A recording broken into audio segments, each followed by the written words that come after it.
어린아이들이 통화하는 내용을 듣게 되었는데요. 각자 자기 엄마의 휴대전화에 스피커폰으로 통화하는 내용을 듣게 되었습니다. 건너편에서 5살 정도 되는 여자아이가 그런 말을 하더라고요. 나 오늘 놀이터 못 가 그래요. 그러니까 이쪽에 남자아이도 똑같이 이야기를 합니다. 나도 못 가 그래요. 그러니 저쪽에서 그 반응으로 그 다음 나온 답은 이런 답이었습니다. 이준아 사랑해.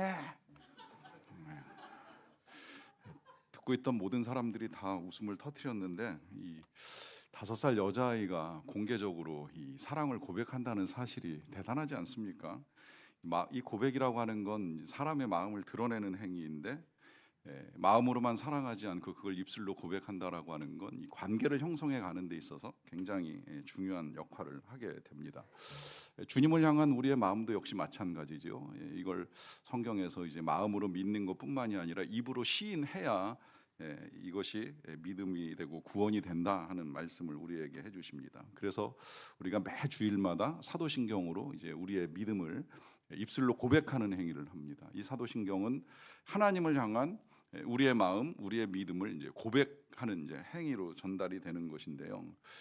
그래서 우리는 매 주일 이걸 반복하면서 우리의 믿음을 드러내고 있는데 역으로 한번 생각을 해보는 거예요. 자, 우리는 그러면 이제 사도신경을 통해서 하나님을 향한 우리의 믿음이나 사랑을 고백하고 올려드린다고 한다면 하나님께서는 어떤 방식으로 우리에게 그 사랑을 드러내시는가라고 하는 질문을 하게 되는 것입니다.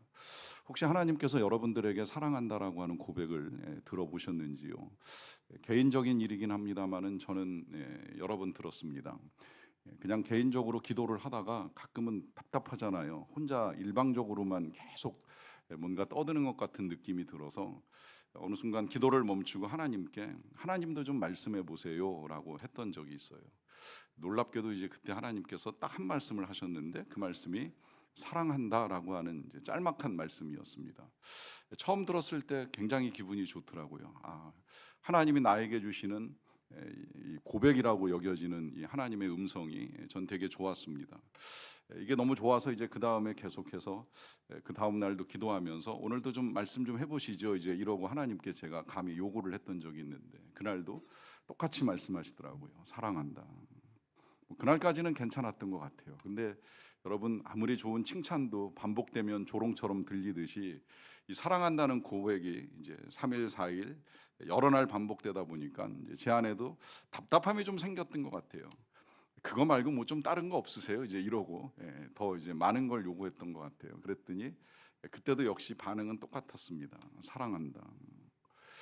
이것이 어떤 면에서 식상하게 느껴지기도 하지만 또 그걸 들을 수 있다는 사실 자체는 굉장히 감사한 일인데 그러다 보니까 이제 한편으로 다시 이런 질문을 하나님께 드리게 되었습니다. 사실 제가 오늘 이 개인적 경험과 간증을 나누는 이유는 이 질문이 어쩌면 저뿐만이 아니라 여러분들의 질문일 수도 있다라는 생각을 가지고 있기 때문입니다. 매일같이 사랑한다 사랑한다 말씀하시는데 하나님 도대체 그 증거가 뭐예요? 이 질문을 이제 하나님께 다시 드리게 된 거예요.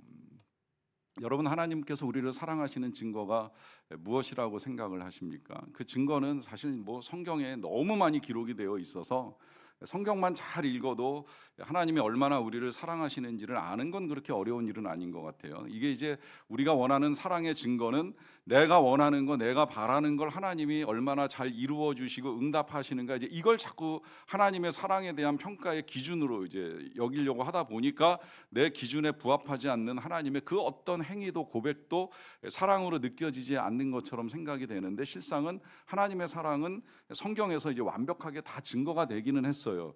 그 성경을 다 읽을 수 없다면 우리가 지금 고백하고 있는 이 신앙 고백 사도신경의 내용만으로도 하나님이 우리를 얼마나 사랑하시는지에 대한 명백한 증거가 다 드러나는 겁니다. 하나님의 창조가 하나님의 사랑이고요, 그 창조하시는 하나님의 아버지 되심이 우리를 사랑하시는 증거이고요, 그 아버지 하나님께서 우리를 위하여 유일하신 아들 독생자를 이 땅에 보내주신 것이 사랑이고요, 그 독생자이신 예수님이 이 땅에 오셔서 고난을 받으신 것이 사랑의 증거입니다. 그래서 지난주에 이 예수님이 고난을 당하신 이유를 제가 한 가지로 말씀을 드렸잖아요. 그건 우리를 사랑하셔서 우리와 함께 이 땅을 살아가는 동안에 고난을 겪고 어려움을 겪고 있는 우리와 함께 연대하시며 우리와 함께 계시다는 사실을 알려주기 위한, 이것이 하나님의 사랑의 증거다라고 하는 의미입니다. 그러니까 신앙 고백이 단순히 내가 이런 하나님을 믿습니다, 이런 예수님을 믿습니다라고 하는 우리의 고백만 담겨 있는 것이 아니라 우리를 향한 하나님의 사랑이 어떤 식으로 표현이 되었는가 하나하나가 신앙 고백 속에 그대로 들어있는 거예요.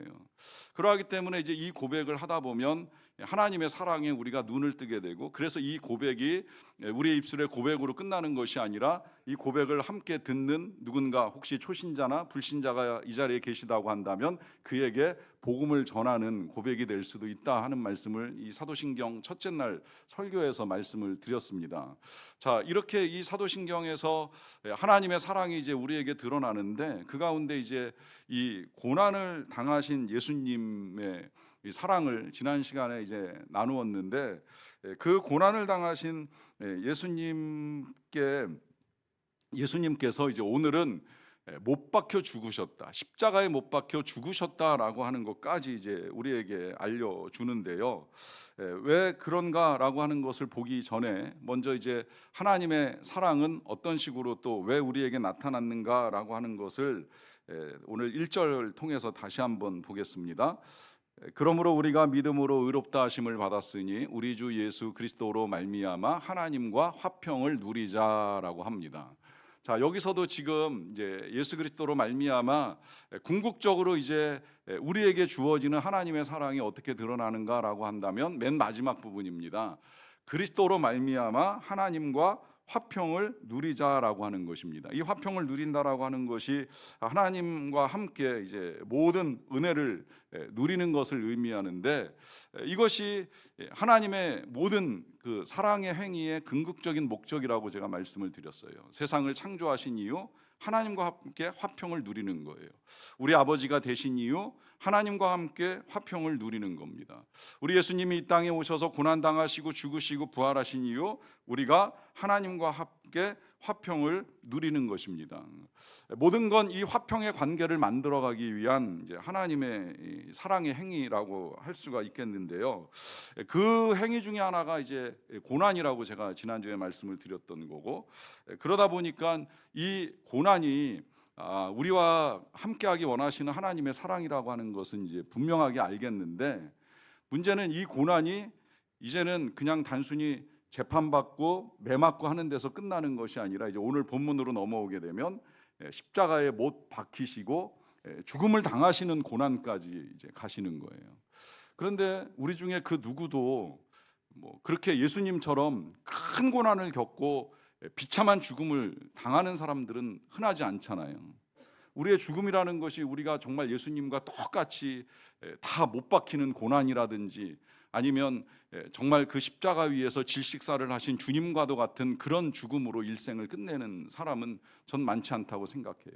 아주 드물게 있을 수 있다고 생각을 해요. 그런데 왜 예수님은 그렇게까지 비참한 고난으로 우리와 함께하길 원하셨을까라고 한다면, 뭐 예를 들어 이런 경우는 말씀드릴 수 있을 것 같아요. 조니 에릭슨이라고 하는 운동선수가 운동을 하다가 다이빙대에서 미끄러지는 바람에 머리가 깨져가지고 전신불구가 됩니다. 그래서 그 이후로 운동을 못할 뿐만 아니라 움직이지 못하고 누워서 수년의 세월을 보내는 거예요. 너무 고통스러워서 이 청년이 하나님을 향해서 차라리 죽여달라고 기도할 만큼의 고통을 겪고 있었어요. 그런데 이 친구가 그런 고통을 겪는 중에 누군가 가져다 준 십자가에 달린 예수님에 대한 그림을 들여다보다가 그 그림 안에서 주님의 음성을 듣는 거예요. 너 못 움직여서 힘들지. 나도 십자가 위에서 못 움직였다. 네의 고통, 네 아픔이 얼마나 큰지 내가 안다. 이 예수님의 고통을 그때 이해하고 그 사랑을 받아들이면서 이 청년이 그 장애의 몸을 가지고 그 다음부터는 예수님을 증언하는 삶을 살게 됩니다. 우리나라에도 지금 그런 청년이 있잖아요. 박이라는 청년이 하반신을 못 쓰는데 그 못 쓰는 상태에서 주님을 더 깊이 만나면서 그 장애를 가지고 이제는 위라클이라고 하는 유튜브도 만들고 하면서 주님과 함께 활기찬 삶을 살아가고 있습니다. 때로 이런 장애를 겪는 사람들과 함께 우리 예수님의 십자가에 못 박히심이 의미 있는 고난의 연대라고 볼 수가 있습니다만은, 그러나 그건 굉장히 드물게 일어나는 고난이지 사실은 우리 중에 그와 같은 삶을 살 가능성은 이제 거의 없다고 여겨집니다. 그러하기 때문에 우리 예수님의 이 십자가에 못 박히시고 죽으시는 고난은 장애인들만을 위한 고난 아닌 거 너무나도 분명하고요. 또 고통을 당하는 사람들만을 위한 고난도 아니라고 하는 것이 분명합니다.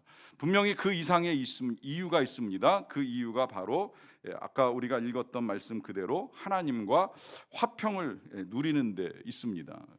그런데 왜 예수님의 그 고난, 십자가의 죽으심이 하나님과 화평을 누리는데 필요한가라고 하는 질문을 할 수밖에 없는데요. 그것은 화평이 깨지는 이유 때문입니다. 왜 우리가 하나님과의 관계가 깨지고 화평이 깨질까요? 그 이유가 한마디로 죄 때문이라고 하는 거예요. 이 죄가 우리가 생각하는 것보다 강력합니다. 이 죄는요, 누구의 비유대로 한다면 하나의 거대한 세력인 거예요. 강력한 파워를 가진 능력 있는 존재입니다. 그러다 보니까 이 죄의 세력 아래 있는 사람들이 스스로도 그 지배 아래 있다는 걸 느끼지 못할 만큼 그 아래서 고통을 겪는 일들이 많이 일어나게 되는데, 이것이 바로 하나님과 우리 사이에 화평을 방해하는 요인이 되는 거예요. 그 단적인 예가 창세기에서 아담과 하와를 통해서 드러나잖아요. 그들이 처음에 하나님께로부터 지으심을 받고 에덴 동산에서 삶을 시작했을 때에 하나님과의 관계는 더할 나위 없이 아름다운 거예요. 정말 평화스러웠어요. 하나님이 은혜와 능력으로 사람들이 할 수 있는 모든 것들을 다 조성해 주시고, 그 다음에 사람들은 하나님의 뜻에 따라 하나님이 조성한 세상 속에서 얼마나 풍성함과 평화로움을 누렸는지 몰라요. 그런 그들에게 죄가 세력을 뻗치고 그들이 그 죄의 세력을 이기지 못하고 결국은 죄를 짓게 되는데, 그 죄의 결과로 스스로 두려움에 빠지고 또 부끄러움에 빠지면서 하나님과 거리를 두기 시작을 하잖아요. 그래서 이 죄의 속성을 소설 오두막의 저자는 표현하기를 죄 자체가 벌이다, 이렇게까지 말씀을 하세요. 근데 잘 생각해 보면 일리가 있다고 생각이 들어요. 죄를 지으면 누가 굳이 그 죄를 밝히고 처벌하고 하지 아니하여도 스스로가 죄로 인해서 벌을 받습니다. 왜냐하면 그 죄 때문에 숨기는 일도 해야 되고 가리는 일도 해야 되고 거짓말도 해야 되고 부정직할 수밖에 없고 하다 보니까 죄 자체에 징벌적 성격이 담겨 있을 수밖에 없다는 거예요. 그리고 그것이 더 나아가서는 이제 하나님과 멀어지게 하는 요인이 된다는 것입니다. 그렇기 때문에 이 선악과를 따먹은 건 단순히 그들이 그 열매를 먹었다 하는 데서 문제를 삼을 일이 아니라, 그것을 통하여서 하나님과의 관계가 깨지고 멀어질 수밖에 없다라고 하는 것에 초점을 맞추어야 돼요. 누가 숨으라고 했습니까? 누가 도망가라고 했습니까? 스스로가 그 죄로 인해서 하나님을 멀리하고 피하고 숨는 비참한 결과를 초래하게 된다는 것이지요. 그러하기 때문에 이제 하나님께서는 이 문제를 해결하기 위하여 이 죄에 합당한 처벌을 해야 할 수밖에 없는데요. 여러분이 죄라고 하는 것이 합당한 처벌이 뒤따르지 아니하면 그 또한 우리가 부정하다, 불의하다라고 하는 이야기 많이 하잖아요. 영화 밀양에서 이 아이를 유괴하고 살해했던 사람의 가장 심각한 문제, 사회적으로나 교회적으로도 논쟁이 됐던 가장 큰 문제는, 피해를 당한 아이의 어머니가 이 가해자를 용서하지 않았음에도 불구하고 가해자가 혼자 교회 다니면서 하나님 앞에서 난 용서받았다라고 하는 말을 너무 쉽게 이제 해버리고 만 거예요. 그러다 보니까 주인공 여자가 난 용서한 적이 없는데 저 남자는 어떻게 용서를 받은 건가? 이게 이제 내적으로도 사회적으로도 갈등의 요인이 되는 거죠. 이 용서라고 하는 것이 가해자가 용서를 해야 용서가 되는 것인데, 가해자의 용서 없는 용서가 피해자가 용서를 해야 되는 것인데 피해자의 용서가 없는 용서가 용서일 수 있겠느냐라고 하는 거예요. 그러니까 용서의 기준을 피해자가 갖고 있다라고 본다면, 우리의 모든 죄에 대한 용서의 기준은 하나님께 있는 겁니다. 나에게 있는 것이 아니라는 사실이에요. 내가 적당히 착하게 살아가고 적당히 교회를 다니고 적당히 예배를 드리면서 적당히 봉사하는 것으로 하나님이 나의 죄를 용서하실 거야라고 하는 생각은 내 기준일 뿐입니다. 우리 각자의 기준일 뿐인 거예요. 하나님이 원하시는 죄에 대한 하나님의 대가는 사망입니다. 죽음입니다. 이 죽음은 우리가 이 세상을 떠나는 죽음만이 아니라 하나님과 관계가 끊어지고 깨어지는 고통입니다. 그래서 죄는 하나님으로부터 분리시킬 뿐만 아니라 하나님과 떨어진 그 고통을 겪을 수밖에 없는데, 그 누구도 무엇보다 하나님께서 이런 관계를 원하시지 않는 거예요. 인간이 연약해서 죄를 짓고 그 죄 때문에 하나님을 떠난 상태에서 하나님을 등지고 살아가는 삶을 원치 않지요. 그러다 보니까 누군가는 이 죄에 대한 대가를 치러야 되는데, 사람에게 그 죄를 지으실 수 없는 우리 하나님의 뜨거운 사랑이 그 죄를 우리 예수님에게 넘겨주신 거죠. 그래서 이 사실을 6절에서 이렇게 설명을 해주는 거예요. 6절입니다. 이게 지금 잘못 나간 것 같은데요. 7절을 제가 6절 성이 이런 내용입니다. 우리가 아직 연약할 때에 기약대로 그리스도께서 경건하지 않은 자를 위하여 죽으셨도다라고 하는 내용입니다. 그러니까 우리가 아직 연약하다라고 하는 이 말은 우리가 죄인이고 죄를 지을 수밖에 없고 또 그 지은 죄에 대한 문제를 해결할 수 없을 때에, 그럴 때에 그리스도께서 경건하지 아니한 자, 다시 말하면 죄 가운데 있는 우리들을 위하여 죽으셨도다라고 하는 말씀입니다. 이게 하나님의 해결 방식이라고 하는 거예요. 우리는 죄인이고 그 죄의 문제를 해결할 수 있는 능력도 없고 아무것도 할 수 없는 존재에 불과했는데, 이러한 존재를 위하여 그리스도께서 대신 죽으심으로 하나님께서 깨어진 하나님과 우리와의 관계를 회복할 수 있는 길을 열어주셨다라고 하는 사실입니다. 이 개념이 이제 너무 중요하기 때문에 비슷한 내용을 몇 번이나 반복하면서 사도 바울이 우리에게 설명을 해주고 있어요. 9절 보실게요. 9절입니다. 그러면 이제 우리가 그의 피로 말미암아 의롭다 하심을 받았으니 더욱 그로 말미암아 진노하심에서 구원을 받을 것이다 라고 합니다. 자, 피로 말미암아 의롭다 하심을 받았다. 이 죄의 문제를 해결함에 있어서는 언제나 죄의 대가인 사망, 그 사망을 대신하는 피가 필요했어요. 왜냐하면 피에 생명이 있기 때문이라고 보았기 때문입니다. 근데 이 피가 이제 과거에는 제물을 통해서 드려졌다라고 한다면, 이제 예수님의 십자가 사건으로 말미암아 이제 단번에 한 번에 그 예수님의 보혈로 우리가 의롭다 하심을 얻게 되는 역사가 나타났다는 거예요. 그로 말미암아 이제 이 하나님의 진노하심에서 구원을 받았다라고 하는데, 이때 이 진노라고 하는 건 죄가 우리의 삶에 초래한 모든 악한 결과라고 보시면 돼요. 죄 때문에 사망이 들어오고, 죄 때문에 분열, 다툼, 미움, 분노, 혹은 심지어 전쟁까지 들어온 이 모든 것에서 우리를 구원하는 역사는 예수 그리스도의 보혈과 용서의 은혜가 아니면 아니라는 사실을 지금 우리에게 밝혀주고 있는 겁니다. 그래서 죄로 말미암아 우리의 삶에 초래된 모든 부정적인 것들로부터 우리가 벗어나서 이제는 하나님이 우리에게 주시는 생명과 평화의 천국 같은 삶을 이 땅에서 영원토록 누리도록 주님께서 십자가의 죽음을 당하셨다는 거예요. 결국 이 죽음이 우리의 모든 악한 것들을 소멸하고 새로운 삶과 또 새로운 관계로 들어가는 길을 열어주셨다라고 하는 의미입니다. 자, 이것을 10절에서도 또 이렇게 설명을 해주는데요. 곧 우리가 원수 되었을 때에 그의 아들의 죽으심으로 말미암아 하나님과 화목하게 되었은즉 화목하게 된 자로서는 더욱 그의 살아나심으로 말미암아 구원을 받을 것이니라 라고 하면서 아주 명백하게 이 죄의 문제가 해결되지 않은 상태에 우리는 하나님과 원수라고 표현을 하고 있고요. 그런 원수된 우리가 그 아들 예수님의 죽으심으로 말미암아 다시 화목의 관계로 들어갈 수 있게 되었다라고 하는 말씀을 하고 있습니다.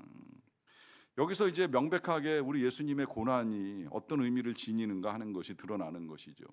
고난 이전에 우리의 상태는 원수예요. 깨어진 관계 속에 있는 거예요. 하나님을 등지고 살아가거나 등진 줄도 모르고 살아가는 것이지요. 근데 이 관계의 회복은 그리스도로 말미암아 하나님의 아들로 말미암아 회복이 되면서 다시 화목할 수 있게 되었고, 그런 화목을 얻게 된 우리들이 이제 그리스도로 안에서 하나님과 더불어 화평을 누리자라고 하는 당부를 하는 것입니다. 자, 이렇게 이제 하나님의 의도가 어디에 있는가라고 하는 사실을 접하게 되면, 그러면 한 가지 의문이 더 들 수 있다는 저 나름의 그냥 생각을 가지게 됩니다. 그것은 아니 그렇게도 화평을 원하시고 그렇게도 화목하기를 원하신다면, 그러면 그냥 다 용서하시고 우리랑 친하게 지내시면 될 일을 가지고 굳이 아들을 사람 몸 입히셔서 이 땅에 태어나게 하시고 십자가에 달리게 하시고 못 박혀 죽게 하시는 그 고통 가운데에 우리의 죄 문제를 해결하시는 이유가 무엇일까라고 하는 질문이라고 할 수가 있겠는데요. 이 문제를 아이들을 보면서도 다시 한번 생각을 해보는 거예요. 가끔 뭐 교회 안에서 이제 형제 자매들 뭐 남매들 이렇게 보다 보면 이 위에 언니나 혹은 뭐 형이나 동생을 위해할 때가 있는 걸 보는 경우가 있습니다. 괴롭히는 거예요. 뭐 이 특별히 무슨 이유가 있는지 없는지 명확하게 제가 잘 모르겠지만 어쨌든 형은 형이 가지고 있는 이 완력을 가지고 동생을 힘들게 하는 경우가 있죠. 그러면 보는 사람 뭐 부모든 누구든 간에 그러면 안 돼라고 하는 것을 이야기하면서 말리게 됩니다. 말리지 않으면 어떻게 되는지 아시죠? 말리지 않으면 이 아이는 자기가 하는 행동이 얼마나 잘못되었는지를 알지 못한 채 계속해서 가해하게 되고 그 가해로 말미암아 누군가는 고통을 겪는다는 거예요. 그런 일이 만약에 반복된다 그러면 고통을 겪는 입장에서 굉장히 고통스럽고 또 고통을 가하는 입장에서는 스스로 얼마나 나쁜지를 깨닫지 못하고 살아가는 것이지요. 여러분, 근데 이런 현상이 단순히 아이들에게서만 나타나는 모습일까요? 우리 어른들은 그러면 이 모든 것들을 완벽하게 잘 알고 있기 때문에 무엇이 잘못되었고 무엇이 옳은지를 분명하게 분별할 수 있는 능력을 가지고 살아갈까요? 저는 아니라고 생각을 합니다. 저는 가끔 우리 교육 환경 속에서 아이들한테 맡겨야 돼, 아이들 스스로 하게 해야 돼라고 하는 말을 하는 것에 대해서 동의가 안 될 때가 많아요. 물론 아이의 자립심을 키워주고 뭐 스스로 공부할 수 있는 능력을 키워주는 것이 필요하다라고 하는 걸 저도 반대하지는 않습니다. 그런데 아이도 어른도 때로는 스스로 판단하지 못하는 일에 직면할 때가 생각보다 많다는 거예요. 누군가 깨우쳐 주지 아니하면, 더더군다나 하나님과 우리 사이의 관계에 있어서 성령을 통해서 깨달음을 주지 아니하면, 그래서 성령이 하시는 말씀을 듣지 아니하면 아무리 사람의 힘으로 설득하고 전하고 가르쳐줘도 깨우침이 일어나지 않는 일들이 일어나게 되는데, 우리가 이 세상을 살아가면서 나 스스로 깨우쳐서 죄인임을 알게 되고 그 죄인을 향한 하나님의 사랑을 이해한다? 쉽지 않은 거예요. 이거를 하나님이 알도록 하기 위해서 우리 아들 예수님을 우리에게 보내주신 것이고, 그분의 십자가 죽으심을 통하여 이제 명백하게 일깨워 주신 거예요. 그래서 이 십자가는 늘 말씀드리지만 우리의 죄가 얼마나 큰가 하는 사실을 함께 알려주는 것이고, 그 죄인을 향한 하나님의 용서를 함께 보여주는 하나님의 사랑의 고백이 되는 것입니다. 이 십자가를 이해하지 않고 이 십자가를 바라보지 않으면서 난 죄인인지 아닌지 잘 모르겠어 할 수밖에 없는 거예요. 십자가를 만나지 않고 십자가의 예수님을 이해하지 못하고선 하나님의 사랑이 어떻게 우리에게 드러났는지 안다라고 하는 것이 절대 쉬운 일이 아니라고 하는 것입니다. 만약에 정말 그러한 우리의 죄인됨을 알지 못하고 하나님의 사랑을 받아들이게 되면 우리도 이 예수님의 비유에서 나왔던 아들처럼 한없이 방탕한 인생이 될 수밖에 없는 거예요. 전 때때로 우리의 삶에 죽음이 놓여있다는 사실을 감사합니다. 이 죽음이 없다면 악한 인생들은 얼마나 더 악해졌을까요? 영원히 죽지 않고 그 악을 행할 거 아닙니까? 그런데 우리 하나님이 죽음으로 그 악을 멈추게 하시는 일로 말미암아 그 악이 더 이상 진행되지 않게 막으시는 하나님의 사랑이 죽음 속에 담겨 있는 거예요. 그것이 우리에게 이별과 고통을 가져다 준다 할지라도 놀라운 하나님의 섭리가 담겨 있음을 말씀드리는 것입니다. 그러하기 때문에 십자가도 역시 마찬가지로 우리의 죄악이 얼마나 큰지, 또 그 죄악에 따라 하나님의 사랑이 얼마나 큰지를 깨우쳐 주심으로 우리가 그 사랑을 이해하고 받아들이며 하나님과의 선한 관계 속에 들어갈 수 있는 길을 열어 주신 것입니다. 그래서 이 하나님의 사랑을 8절에서 이렇게 정리를 해 줍니다. 우리가 아직 죄인 되었을 때에 그리스도께서 우리를 위하여 죽으심으로 하나님께서 우리에 대한 자기의 사랑을 확증하셨느니라 합니다.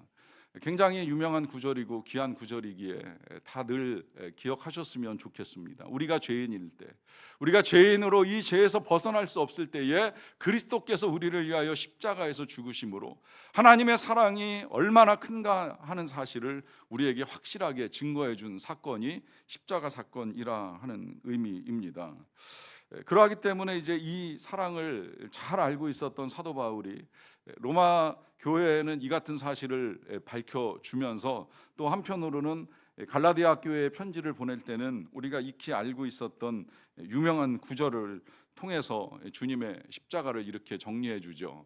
내가 그리스도와 함께 십자가에 못 박혔나니 그런즉 이제는 내가 사는 것이 아니요 오직 내 안에 그리스도께서 사시는 것이라. 이제 내가 육체 가운데 사는 것은 나를 사랑하사 나를 위하여 자기 자신을 버리신 하나님의 아들을 믿는 믿음 안에서 사는 것이라. 자, 너무 유명한 구절이에요. 많이 들어오셨을 것이고 제가 이 구절 하나 가지고 한 달 동안 주일 설교를 했던 적도 있어요. 자, 이 구절 너무 익숙하긴 하지만 오늘은 다시 한번 이렇게 접근하면서 결론을 내렸으면 좋겠습니다. 이 구절에서 제일 먼저 우리에게 알려주시는 것이 무엇입니까? 주님 혼자 십자가에 달리셨다는 것입니까? 아니지요.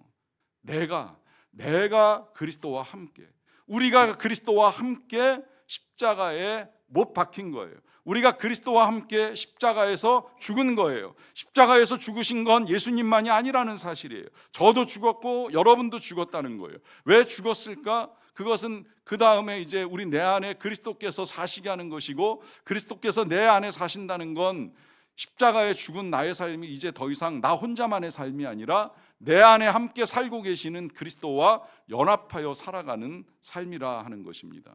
그런 의미에서 우리 예수님이 십자가에서 죽으셨다, 혹은 십자가에서 고난을 당하셨다, 십자가에서 못을 박히셨다라고 하는 이 고백의 의미는 나도 주님과 함께 죽었고 이제 이후로는 주님과 함께 살아간다라고 하는 믿음의 고백이 되는 것입니다.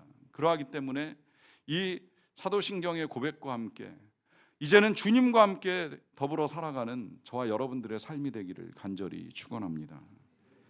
같이 기도하겠습니다.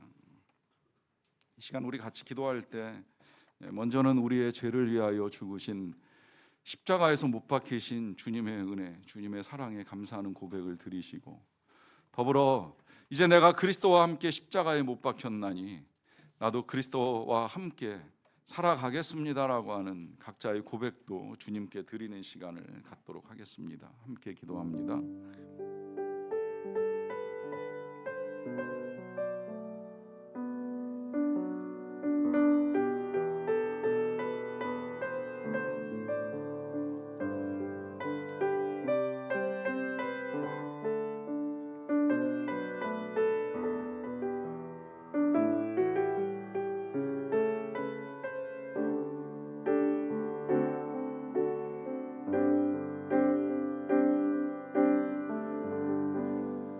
우리를 위하여 이 땅에 오시고 고난을 받으셨으며 십자가에 못 박혀 죽으신 주님의 사랑을 진심으로 감사드리옵나이다.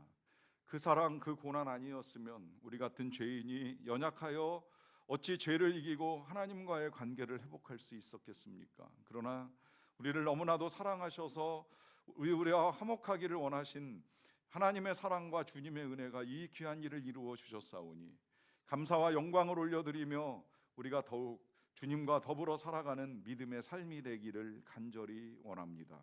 예수님의 이름으로 기도하옵나이다. 아멘.